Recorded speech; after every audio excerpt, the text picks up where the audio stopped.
IMT Conversations with Rod Texon. An incisive and sharp discussion of today's current issues. Ang pagpadayon sa duwa ka dekada nga serbisyo publiko. IMT Conversations with Rod Texon.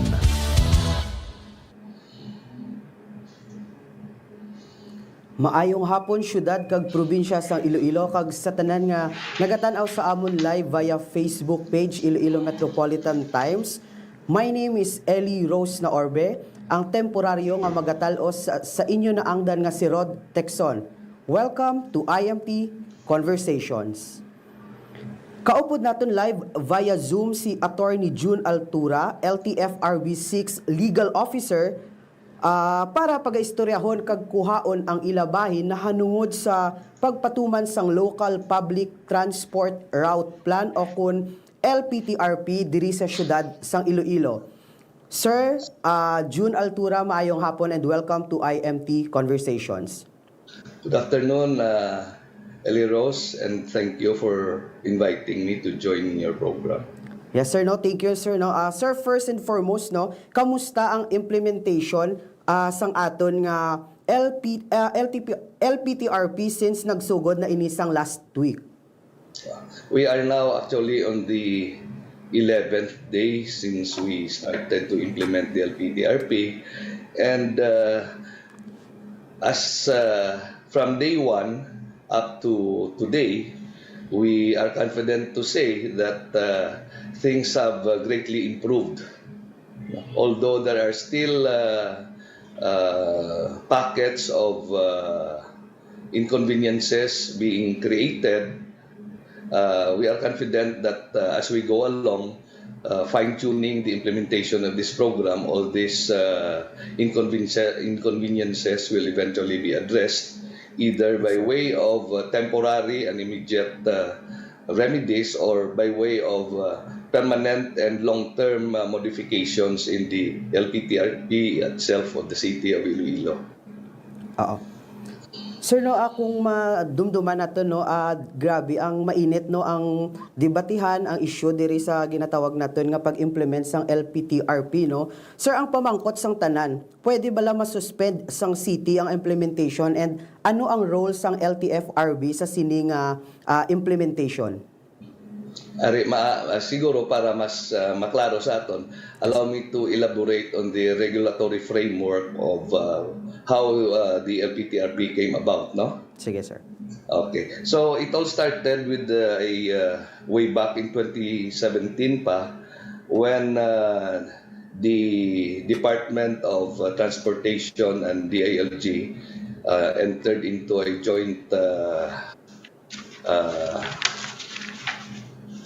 joint memorandum circular, no? Yes, sir. Which mandated the LGUs as well as the agencies attached to the DOTR to prepare for the implementation of the LPTRP as part and parcel of the Public Utility Vehicle Modernization Program or PUVMP. Sir. No? As a result of that, ang sa KAMIA o nga agency under the DOTR, nag-issue ang DOTR sa Department Order number 2017-11 nga ginbutang nila kung ano ang guidelines, no, and the preparation of the LPTRP and the issuances of the CPCs subsequent to that. Parallel to that, ang DILG may ara man nga memorandum circular siguro nga gin-issue over the local government units kay sila ang may supervision over the LGUs, no? Yes, sir. So we know that on tinugay na ni 2017 pa ni, but on December 9, 2019, ang mayor sa Iloilo City, now still the mayor, Mayor Jerry Treñas, issued Executive Order number 159 series of 2019, wherein he created this LPTRP Council, LPTR Council, no? Yes, sir. To implement the directive of the DILG Yes, sir. So ang obra sini isang council is to prepare the LPTRP. Ang LPTRP sang cities and provinces are subject to the final review and approval of the DOTR. Yes, sir. So, once approved by the DOTR, these LPTRPs are returned to the LGU submitting and with the advice that these respective sanggunians will adopt this LPTRP in the form of an ordinance, which they did in Iloilo City under ano tong ordinance? They passed an ordinance sometime in January January. Okay, sir. 2021. Sir. Okay, so based on the ordinance, upon man naghihapon sa regulatory framework, since the LPTRP was already contained in an ordinance and the ordinance has become effective, upon informed of that, the LTFRB issued a memorandum circular on what to do next. Okay. So, on that basis, Memorandum Circular number 2022-24, 24 blah, was issued by the LTFRB directing us sa LTFRB Regional Office 6 to conduct the so-called selection processes. Okay. Ang selection process ngini is ginaimbitar ang tanan nga mga kooperatiba nga interesado magpadalagan sa mga ruta nga gin-create sa LPTRP nga mag-submit sang ila intent and be qualified. Okay. So that process was completed on March 24, 2022. So after that, nag-issue na kami sang notice of selection sa mga cooperatives nga sa mga ruta nga ila pagabiyahihan. It was inspected of the cooperatives nga kay may ara na sila notice of selection that they will prepare their units, the number of units needed for the routes that they applied for. So ang three major offices nga collaborate sini, offices or groups that collaborate sini are amo na ang aton transport operators, kami sa LTFRB kag ang PST mao sang city. Sir. So after a series of consultations, we came to an agreement nga i-implement na ang LPTRP sang city, and the June 12 date was agreed unanimously among us three. Okay. So amo na nga sang June 12, the city started implementing its LPTRP. Okay. Okay, sir. Sir, may we know, sir, no, hambal mo gani, sir, nag-create sila sa ginatawag nga LTPR Council. May we know kung sino ni ang mga members, sir, no, or mga persons nga under diri, no, sa council nga ini? Okay. Based on the copy of the executive order that was that I went over, ang chairperson sini ang local chief executive, which is the mayor. Okay, Ang sir. alternative chairperson is the chairman of the transport committee of the Sanggunian, who is Honorable Romel Duron. Okay, sir. The vice chairman is DPSTMO head Mr. Jack Conlu. Okay, sir. And the members are the city engineers, building official, CDDRM, zoning, and planning division Okay, sir. of the city government. Sir, ambal mo gani, sir, no, ang mga agencies ba lang, ang tatlo ka agencies is ang iyasang transport group, ang PSTMO kag LTFRB, no. So may we know, sir, no, kung ang sa under sa transport group ni tanan ni nga transport groups ang na istorya ninyo with regards to this plan? Yes, in so many instances. tanan sila nga after we came up with the notice of selection kag na-identify na kung ano nga transport groups ang mga ruta sa specific routes nga award sa ila based sa LPTRP, we continuously held meetings. Okay, sir. So next question, sir, no, may nagpamangkot, no, why is it, no, being implemented full force when it isn't ready, no, kulang ko ang units and there was no public consultation? Doesn't this defeat the purpose of modernizing since it didn't achieve what it is supposed to do, as logic would dictate nga it should be gradual, anay? Amoy niyo, ang LPTRP sang city covered had the effect of reducing the original 33 routes into 17 old routes, rationalized routes, and 7 new routes. Okay, sir. No? So, Botambalon, there was a shortening or lengthening or merging of routes. Okay, sir. So, if you merge or extend one route, definitely it will affect the old routes, old existing routes. Okay, In sir. other words, if the LPTRP should be implemented, it should be implemented wholly. Hindi pwede nga partial, kay kung giyuhon mong isa ka ruta, it will definitely affect the other route. Okay, sir. So, as to the readiness, as you know, there are more than 3,000 jeepneys in Iloilo City 3,000. per our record. Okay, sir. Of this, more than 2,000 have been consolidated. Botambalon, these are vehicles whose individual franchises were consolidated into one franchise under a cooperative. Okay, sir. What the LPTRP required was 1,797 routes, vehicles, Yes. and an additional of 165 which the city mayor requested in before the June 12 launching date.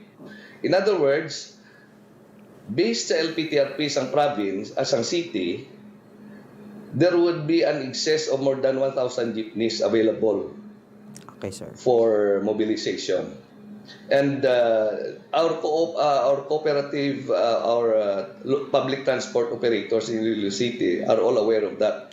Kay ang ning 3,000 ni, not more than 10% hindi membro sang co-op. Okay, sir. Almost all are members ng co-op. So they would know that among their membership, there would be sufficient number of jeepneys to fly the routes that were awarded to them. Okay. Okay. So, sir, no, paano naman, sir, ang monitoring natin sa service contracting nga ang mga jeep hindi magsukot sang plite, no? May mga pasahero nga hindi aware nga may ara kita mga libreng sakay, pero ginasukot ang mga pasahero especially during Sundays. We distinguish for the information sang nagapalamati sa imo programa. Ang libreng sakay ni ang term namon sinidi sa LTFRB is service contracting. Yes, sir. There are two types of service contracting. Nang isa nga gross service contracting, inang libre sakay gid. Okay, sir. May isa nga net service contracting, ang bothambalon sini, ang libre lang ang health frontliners. Okay. So all others nga hindi frontliners nga nagasakay sa amon nga mga jeepneys, ginasukot na sila. Okay. Okay? So as of yesterday, as of June 20, mga halos 8 na ni kamilyon ang nakasakay sa aton naka-avail sini sang libre sakay nga program sa LTFRB. Ang gasakay ng sa gross, ang gross na usually amo na mga bus kag mga modernized jeeps bla. Yes, sir. So, of the almost 8 million, mga 5.3 million ang naka-avail dra.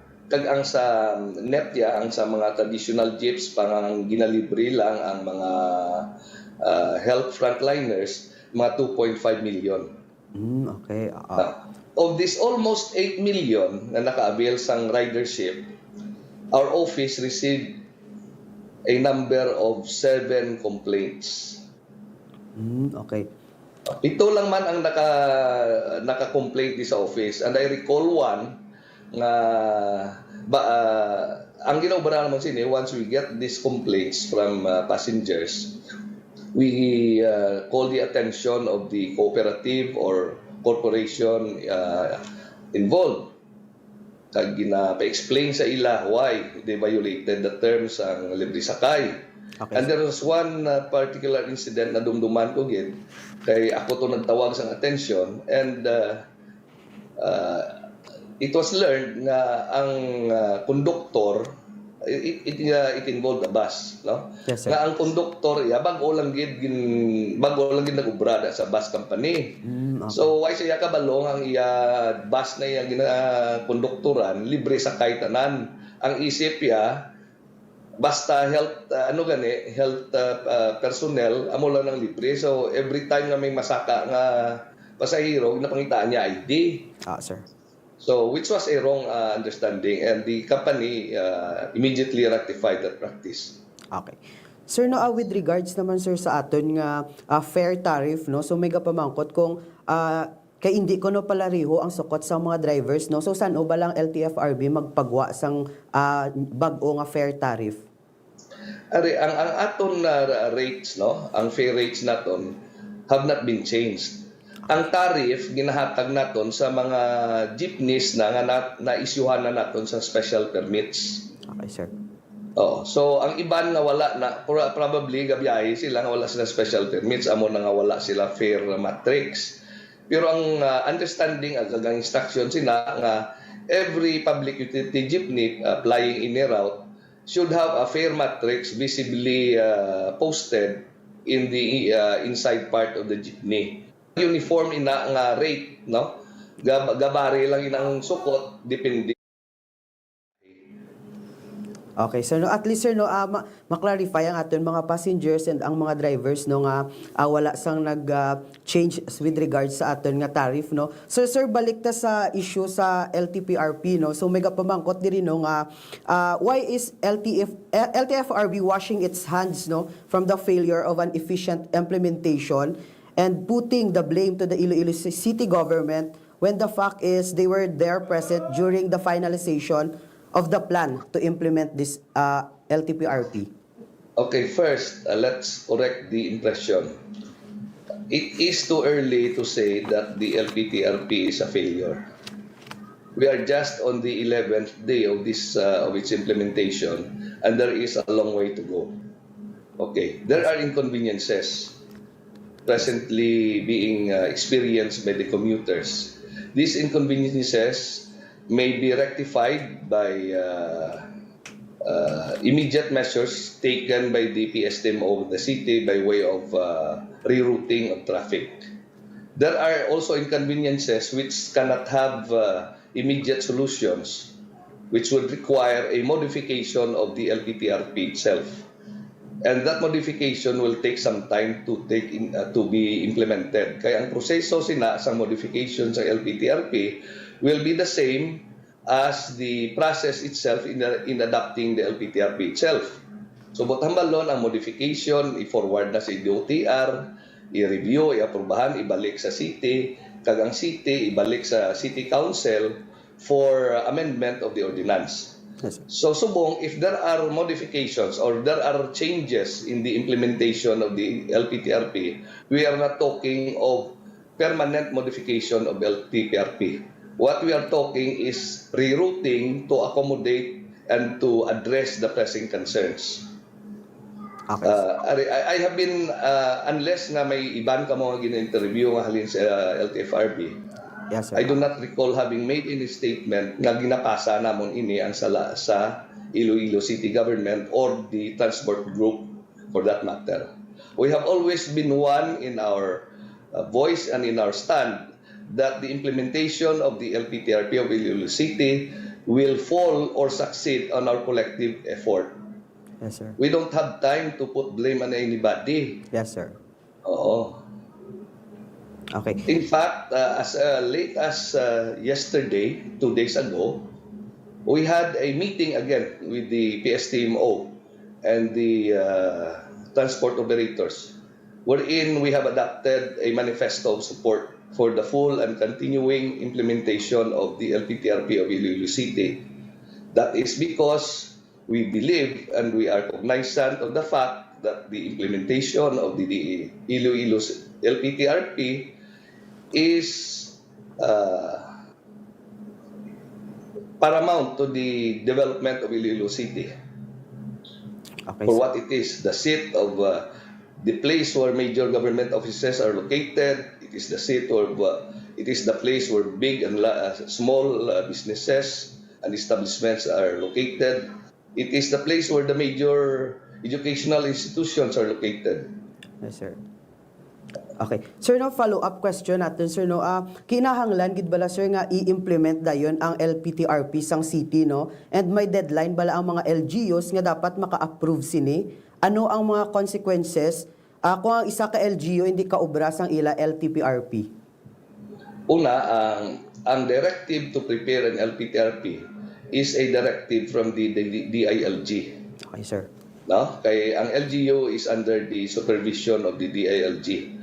So if they fail to craft or prepare an LPTRP, base may masalabton sila administratively sa DILG. Okay. The next is, if an LTPRP is approved and eventually ripens into an ordinance of the LGU which prepared it, of course, the ordinance can only be implemented by the local government unit which adopted the ordinance. In other words, wala na sing deadline.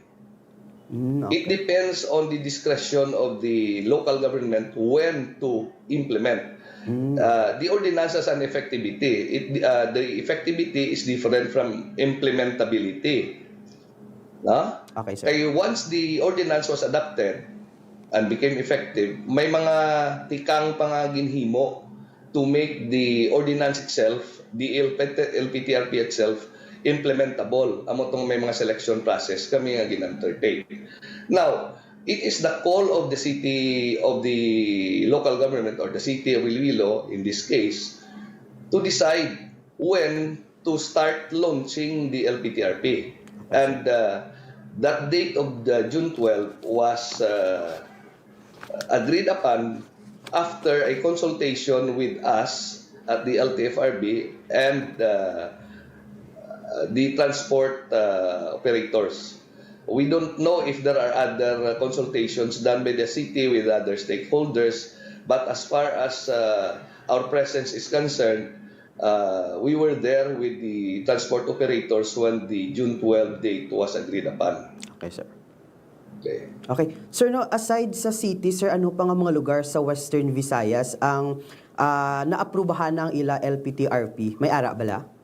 Oo, based amon record, ang Bacolod City may ara na sila LPTRP.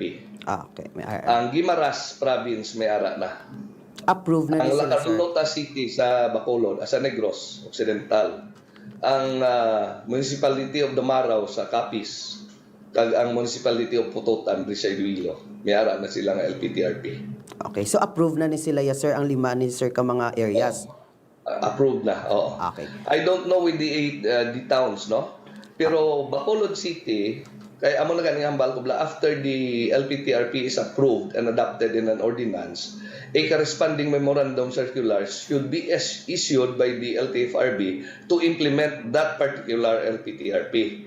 So, as far as Bacolod City is concerned, may ara na ng memorandum circular. Okay, sir. In fact, we have gone through the process of selecting the cooperatives who will operate on the routes under the LPTRP. Pero hindi pa ko aware kung bala ang Guimaras, ang Lacarlota, ang Dumaraw, ang Putotan, may ara ng ila respective memorandum circulars. Okay. So, sir, no, last question na lang, sir, no. With regards, sir, sa aton nga LPTRP sa province, gin-abolish nila ang ruta sang Leganes kag Oton. So, ang question, sir, pwede bala ma-insist sang province nga pasudlon ini sa syudad ang ila ruta sang first towns? Ang nag-abolish, hindi actually nag-abolish na eh. Ang LPTRP, as we should understand, refers to a route plan within a given local government unit, no, to be operative within its territorial jurisdiction. Sir. Okay? So ang LPTRP sang city, why ginabulis ang route sang uton niya? Gin-cut short niya kay hindi niya pasudlon sa syudad. Okay, sir. Okay? Now, ang Iloilo province ng LPTRP is under review pa sang DOTR. And if my information is right, ang latest review nila revealed that there are still certain corrections that have to be made before it is finally approved by the DOTR. Now, if the provincial LPTRP will be approved, it will definitely cover only the territorial jurisdiction of the province of Iloilo. Okay. And obviously, Iloilo City is outside that. Sir. In other words, the provincial LPTRP cannot compel the city to restore the route of Buton to come into the city. Okay. Kung buot gid man, ipatrason nila ang ila ruta sang uton or emerge nila sa Tigbawan ra or something like ang Liganes, emerge nila sa Saraga, ipatrason nila ang length pakadto to sa Patras. Amo man ang Pabia, emerge nila sa Santa Barbara o Lucena. Pero at this time, ang mga ginahambal naton nga first town nga jeepney operators nga displaced, actually they belong to the same cooperatives, or most of them belong to the same cooperatives who are operating within the city of Iloilo. And these jeepney operators from Uton and Liganes have mostly been accommodated already in Iloilo City routes. Okay. So at least sir no na batian tang inyo nga bayi no sir, last na lang sir, panugyan mo sir sa aton mga operators, sa aton mga passengers no nga na mag-uhan no sa bag-o nga ruta nga gin-implement diri sa Iloilo City. Okay. Of course, basta pareha sa amon nga we are one of the parties that encourage and continues to support the implementation of this LPTRP. Ano malang na kami nagapangayo man sang pasaylo sa inconvenience nga na anto subong sa aton mga commuters, no? But we tell you, we wish to assure you na ning mga inconvenience temporary lang man ini. Kag may iban nga kung permanente gid ang nature, may mga proseso ini nga i-address on a long-term basis. Kay ginabutang man sa pag-approve sa mga LPTRP nga it will allow for modifications. No? So sa subong, there are remedial measures na ginahimo ng aton city government by way of rerouting.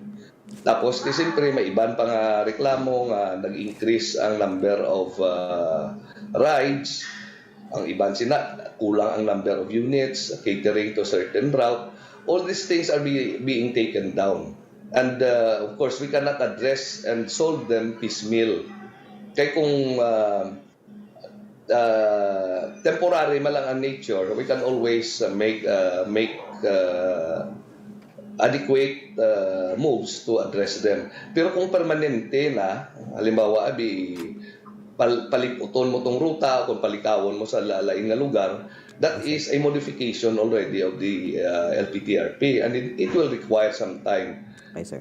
Kay aprubahan pa. Pero kung masolve lang ina sang rerouting isang traffic as what the city government is doing through the PST mode, then well and good. Pero we hold fast to the belief nga at the end of the day, this LPTRP will be beneficial to all concerned. Kay dapat intindihon naton nga ang LPTRP is ang modernization program, lakip na inda ang pag-adapt sa LPTRP, are all designed to promote general welfare man. Wala man sa katuyuan sa mga local government units, kag mga enforcers to create habok, to create inconvenience, to create disadvantage, no, sa aton pumuluyo. So ayoko lang medyo dugang pa nga pasensya, dugang pa nga intindi kay as a new initiative, it is expected that there will always be time for getting used to no? Kung iban hambal sila, the birth pains, no? So, tanan kita ga tinguha sini, wala kita ga binasulay, tanan kita ga pull sa atong resources, kaginayo ko man sa atong media practitioners nga, of course, the media is not there to flatter us, especially government officials, no? But be more objective, and if kindness has a place, be kind also to us. Okay. Sir, no, may pahabol kita question, sir, no? Ang pamangkot is, do you have target timeline kung sa diin ang tanan nga LGUs dapat maka-implement sang ila tagsa ka mga LPTRP? We had expected nga kung i-implementar ang LPTRP sang Iloilo City, it will have a domino effect to all the other LGUs. No? So kung parehasin ni kay gingihon na nato ng sang Iloilo City, we would expect nga ng Iloilo province ano man nila, expedite na nila ang ila bangod kay apektado na tong ruta sang ila mga sang ila mga public transport. Kag kung mag-igihon na sang Iloilo province, ang neighboring provinces will also be affected. No? So while we cannot talk of timelines, we are talking of the rationality of having it implemented also in the soonest possible time. Okay, no, si Attorney June Altora, ang legal officer sang LTFRB 6. Sir, madamo nga salamat sa paghatag sang imo tiyempo diri sa amon sa Iloilo Metropolitan Times. Maayong hapon. Thank you man sa oportunidad ng hapon. So, ato na batian, no, si Attorney June Altura, ang legal officer sa LTFRB 6, no? Sa iya ganigin siling kaginano during sa aton interview, wala basta-basta no gin-implement ang LTPRP, no, kay tanan ko nung transport groups ang PSTMO sa city, ila ko no na kipag-istorya ka gin-approve unanimously, no, ang tikang nga ipatuman ining LTPRP. So may ara gani ko nung gin-aprubahan na, no, sa bahin sang Bacolod City, sa Guimaras, sa La Carlota, sa Negros Occidental, dumaraw sa Capiz, no, kag Putotan sa Iloilo, no. So ang ginapangayo ni Attorney June Altura no nga hatagan no sang kahigayonan nga i-implement ining LTPRP, kag medyo antos kag pasensya lang anay kay first pa lang man ini nga implementation, no. So iyang siling nga gina-encourage niya man, no, mga passengers, ang mga drivers nga we need to used to it, no, kay ang ila ko no nga tikang no nga ginobra sa LTPRP is para man sa benefit sang aton nga mga pumuluyo, passengers kag mga businesses diri sa syudad sang Iloilo. So again, my name is Ellie Rose Naorbe, and this is IMT Conversations on IMT News.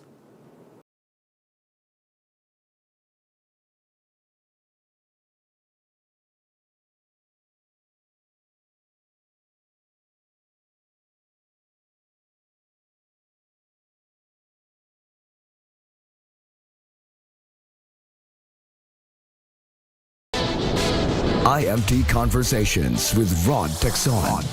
An incisive and sharp discussion of today's current issues. Ang pagpadayon sa duwa ka dekada nga serbisyo publiko. IMT